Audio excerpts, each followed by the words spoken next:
안녕하십니까. 법돌이TV의 이장원 법무사입니다.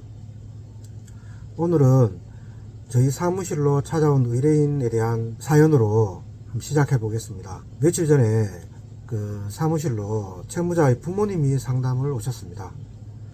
그 사업하는 자녀가 있는데 이 자녀가 채무가 한 5천만원 정도 있고 곧 연체가 될 것 같다. 그 부모님이 좀 도와주시면 안 되겠느냐 라고 부모님한테 이제 얘기했다는 겁니다. 그래서 부모님이 당장 걱정하시는 건데 이걸 도와줘야 될지 아니면 말아야 될지 아니면 다른 방법은 없는지 고민이라는 겁니다. 제가 말씀을 들어보니까 자식이 힘들어하니까 도와주고 싶은 마음은 계신 겁니다. 그런데 본인들도 형편이 넉넉하지 않으니까 그 고민을 하시는 건데요.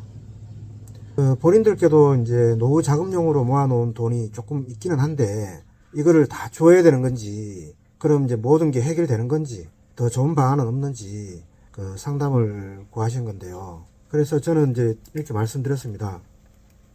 자녀가 소득 활동을 하고 계시니까 개인회생을 이용하시는 게 좋겠다라고 말씀드렸습니다. 그 개인회생이라는 채무조정 제도라는 것은 국가 차원에서 마련해 놨는데 이걸 적절하게 이용하시는 게 좋지 않겠느냐. 그 부모님의 노후 자금을 이제 함부로 소비할 수 좀 없는 거고요. 또 그걸로 이제 해결이 안 될 경우도 또 발생할 수도 있습니다. 그래서 결국에 하시는 게 좋겠다고 제가 상담을 드린 적이 있습니다. 또 이제 이런 것도 있습니다. 개인회생이라는 것이 일정 기간, 즉 이제 36개월 정도인데요. 그거보다 한 60개월로 또 늘어날 수도 있습니다. 근데 그 기간 동안 변제해 가면서 본인의 계획을 한번 다시 재점검해 볼 수 있는 시간을 가질 수도 있고요. 그 마음가짐을 다시 바로잡는 성찰의 시간을 가질 기회가 될 수도 있다는 겁니다. 그 부모님께서 정 도와주고 싶으시면 그 개인회생을 진행하는 기간 동안은 거의 최저 생계비 수준으로 살아야 됩니다. 그러니까 이제 매월 생계비가 좀 부족할 수 있으니까 그걸 좀 지원해 주시든지 아니면 이제 개인회생을 좀 잘할 수 있게 그 도와주시든지 그렇게 도와주시는 게 더 좋겠다고 말씀을 드렸었습니다.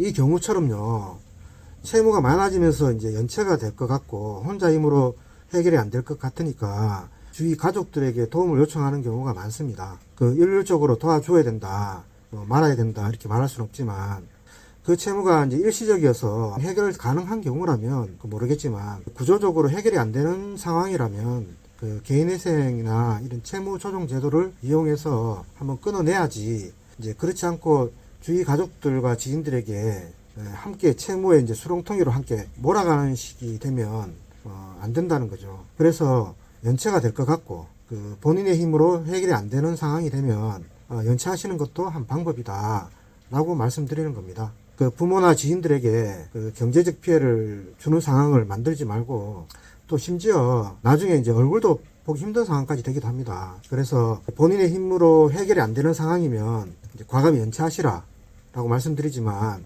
근데 사실 채무자 입장에서는 연체에 대한 두려움이 있는 것도 사실입니다. 연체를 하면 당장 이제 독촉 전화 오고 채권 추심 절차가 진행이 될 거잖아요. 그런데 이제 사실 이 부분도 다 해결이 가능합니다. 먼저 채무 독촉 전화에 대해서 살펴보면요, 그 개인회생을 신청하면서 금지명령을 함께 신청하게 됩니다. 일반적으로 금지명령 결정이 내려지면 그 채권자에게 변제를 받지 마라, 변제도 요구도 하지 마라 이렇게 명령이 떨어지는 겁니다. 법원에서요. 그래서 법원에서 변제를 요구하지도 말고 변제를 받지도 말라 그렇게 하는데 위반하면 뭐 채권자한테 과태료 처분을 내려지거나 그렇게도 됩니다. 그러니까 금지명령이 내려지면 채무자에게 독촉 전화를 못하게 되는 결과가 됩니다. 그러니까 개인회생을 신청하면 독촉 전화를 막아준다 그렇게 생각할 수 있는 겁니다. 그런데 물론 이 금지명령이 그 모든 채무자에게 100% 내려지는 건 아닙니다.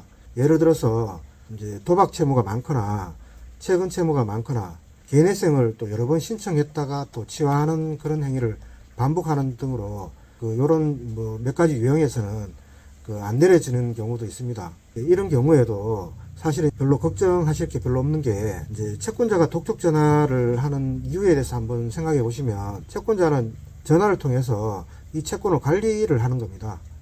채무자가 이제 연체를 했는데 이제 채권자가 나 몰라라 하면서 오히려 이제 연락도 안 하고 이러는 게 더 이상한 겁니다. 그래서 채권자가 독촉 전화를 하는 채무자의 지금 현상을 파악을 해서 채권을 관리하는 게 이제 제일 우선적인 이유고 목표이겠죠. 그게 이제 또 채권 추심 회사의 직원들의 일이기도 하고요. 이제 그런데요, 채무자가 개인회생을 신청하게 되면 사건 번호가 여기 바로 나옵니다. 그러면은 채권자에게 이 사건 번호를 가르쳐 주게 되면 이제 그게 뭐냐면은 너의 이제 채권은 이제 법원에서 대신에 관리를 해주니까 굳이 채권자가 일일이 전화하면서 관리를 안 해도 된다. 그런 의미가 된다는 겁니다. 그래서 사건 번호를 가르쳐 주게 되면 채권자가 전화하는 경우는 10중 8구 없습니다.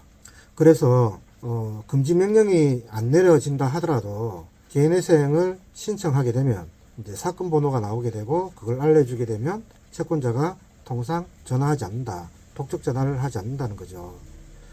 그래서 결론은 연체가 두려워서 독촉 전화가 두려워서 주변 가족, 지인들에게 무리하게 돈을 융통해서 돌려막기를 하지는 마시고 국가에서 시행하는 채무조정 제도인 개인회생 제도를 이용하시는 것이 좋다라고 말씀드리는 겁니다. 이번 시간은 당장 연체를 시작하신 분이나 연체가 고민이신 분들께 주변 분들에게 도움을 받아서 돌려막기를 한다거나 그런 방법뿐만 아니고 과감히 연체를 하는 것도 하나의 방법일 수 있다. 그런 내용으로 영상을 한번 찍어봤습니다. 시청해 주셔서 감사합니다.